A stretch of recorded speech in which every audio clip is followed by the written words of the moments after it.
좋습니다. 오늘부터 하루 10페이지씩 여호와의 날개 아래 약속의 땅을 향하여를 읽고 제가 함께 핵심 구조, 본문 흐름, 신학적 의미, 묵상 포인트로 정리해드리면 좋겠습니다. 오늘 올려주신 부분은 제5장 룻기, 대략 399주 410쪽입니다. 오늘 공부 범위는 이렇게 잡으면 됩니다. 1일차 범위 제5장 룻기, 서론, 로 룻기 113 해석 시작. 핵심 주제는 이것입니다. 오픈 쿼트. 룻기는 단순한 효도 이야기나 아름다운 가족 이야기가 아니라 사사기의 공허함 속에서 하나님이 다윗 왕조와 구속사의 길을 어떻게 준비하시는지를 보여주는 문학적 신학적 이야기다. 오늘 내용 핵심 정리. 1. 룻기는 사사기와 사무엘서 사이의 보석책은 룻기를 사사기와 사무엘서 가운데 있는 진주 같은 보석으로 소개합니다. 이 말이 중요합니다. 룻기는 작고 짧은 책이지만 위치상으로는 매우 큽니다. 사사기는 혼란과 타락의 시대입니다. 오픈 쿼트. 그때의 이스라엘에 왕이 없으므로 사람이 각기 자기 소견에 옳은 대로 행하였더라. 클로즈 쿼트. 그런데 룻기 끝에는 다윗의 족보가 나옵니다. 그러니까 룻기는 사사시대의 공허함에서 다윗 왕조로 넘어가는 다리 역할을 합니다. 즉, 룻기는 이렇게 볼 수 있습니다. 오픈 쿼트. 사사기의 혼돈, 룻기의 은혜로운 섭리, 사무엘서의 다윗 왕조, 클로즈 쿼트. 2. 룻기는 문학적으로 매우 치밀한 책에서는 룻기가 총 85절인데 그중 45절이 대화라고 말합니다. 이것은 룻기가 단순한 설명문이 아니라 극적이고 장면적인 이야기라는 뜻입니다. 룻기의 구조는 대략 이렇게 나눕니다. 구조, 내용, 서막, 텅빈 나오미, 1막, 재난과 베들레헴 귀환, 2막, 룻과 보아스의 만남 3막, 타작마당 사건, 4막, 보아스의 기업 물음과 결혼, 채워진 나오미, 오벳의 출생, 다윗 족보. 여기서 중요한 흐름은 이것입니다. 오픈 쿼트, 텅 빈 나오미가 채워진 나오미가 되는 이야기, 클로즈 쿼트. 처음에는 남편과 두 아들을 잃은 나오미가 텅 빈 상태로 돌아옵니다.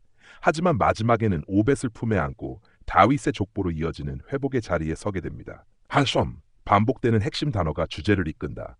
이 부분이 김지찬 교수님 책의 중요한 관찰입니다. 룻기에는 여러 핵심 단어가 반복됩니다.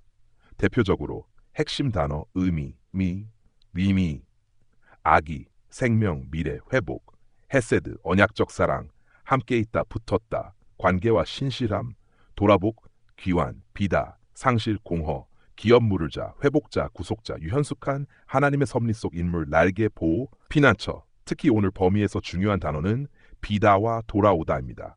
나오미는 이렇게 말합니다. 오픈 쿼트, 내가 풍족하게 나갔더니 여호와께서 나를 비어 돌아오게 하셨다. 클로즈 쿼트. 하지만 이야기는 거기서 끝나지 않습니다. 하나님은 보아스를 통해 나오미의 빈 삶을 채우십니다. 그래서 룻기의 중심 흐름은 이렇게 정리할 수 있습니다. 오픈 쿼트, 텅 빈, 만남, 인애, 기업 물음, 채움. 클로즈 쿼트. 4. 악이라는 단어의 반복이 매우 중요하다. 책에서 인상 깊은 부분은 1장 5절과 4장 16절에 반복되는 악이라는 단어입니다. 1장에서는 나오미가 두 아들을 잃습니다. 그런데 본문은 장성한 아들들을 굳이 아기들이라고 표현합니다. 왜일까요? 마지막 4장에서 나오미가 오벳을 품에 안는 장면과 연결되기 때문입니다.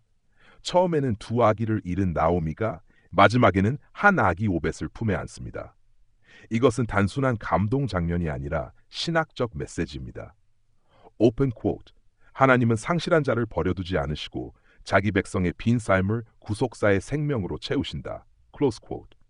5. 사사들이 치리하던 때는 단순한 시간 표시가 아니다. 룻기 1장 1절은 이렇게 시작합니다. 오픈 쿼트. 사사들이 치리하던 때에 그 땅에 흉년이 드니라. 뭐라마. 클로즈 쿼트.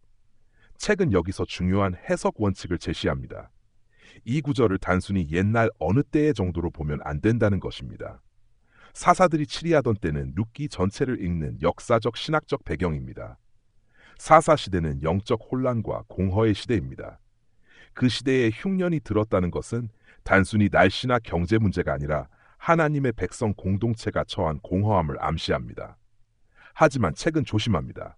흉년을 무조건 사사시대의 죄 때문에 하나님이 심판하셨다라고 단정하지 말라고 합니다. 왜냐하면 룻기 본문 자체가 흉년의 원인을 명확하게 설명하지 않기 때문입니다. 이 점이 참 좋습니다. 오픈 쿼트. 성경을 해석할 때는 본문이 말하는 만큼 말하고 본문이 침묵하는 곳에서는 조심해야 한다. 6. 흉년은 비극이지만 하나님의 섭리 안에 있다. 책은 창세기의 아브라함 이야기와 연결합니다. 아브라함도 약속의 땅에 들어갔지만 흉년을 만났습니다. 그래서 애굽으로 내려갔습니다. 룻기에서도 나오미 가족은 흉년 때문에 베들레헴을 떠나 모압으로 갑니다. 여기서 중요한 질문이 나옵니다. 오픈 쿼트. 비극은 항상 누군가의 죄 때문인가? 클로즈 쿼트. 책의 대답은 신중합니다. 아닙니다. 성경은 모든 고난을 단순히 죄의 결과로만 설명하지 않습니다.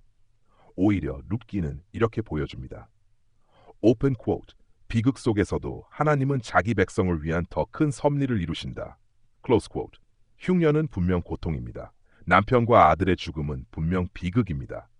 하지만 그 사건을 통해 룻이 이스라엘 공동체 안으로 들어오고 보아스를 만나고 오벳이 태어나고 결국 다윗의 족보가 이어집니다. 이것이 룻기의 깊은 메시지입니다. 오늘의 핵심 문장. 오늘 공부한 부분을 한 문장으로 정리하면 이렇습니다. 오픈 쿼트. 룻기는 사사시대의 공허함 속에서도 하나님께서 조용한 섭리와 인애를 통해 텅 빈 나오미를 채우시고 다윗 왕조와 구속사의 길을 준비하시는 이야기다. 묵상 포인트. 오늘 본문은 개인적으로도 깊게 다가올 수 있습니다. 나오미는 자신이 비었다고 말합니다. 그 말은 단순히 재산이 없다는 뜻이 아니라 삶의 의미와 미래가 무너졌다는 고백에 가깝습니다. 그런데 하나님은 그 빈자리를 즉시 설명해 주지 않으십니다. 대신 사람을 붙이십니다. 룻을 붙이시고 보아스를 붙이시고 공동체를 붙이십니다. 그리고 시간이 지난 후에야 나오미는 알게 됩니다. 오픈 쿼트. 내가 비었다고 생각한 그 자리에서 하나님은 이미 채우심을 준비하고 계셨다. 클로즈 쿼트. 오늘 공부 질문. 오늘은 이 세 질문만 붙잡고 읽으면 좋겠습니다. 룻기가 왜 사사기와 사무엘서 사이에 놓였을까? 2. 텅 빈 나오미가 채워진 나오미가 되는 흐름은 어떻게 전개되는가? 3. 내 삶에서 하나님이 아직 설명해주지 않으셨지만 조용히 채워가고 계실 수 있는 영역은 무엇인가? 내일부터는 다음 10페이지를 올려주시면 같은 방식으로 구조 정리, 본문 해석, 신학적 의미, 묵상 포인트 순서로 같이 공부하면 좋겠습니다.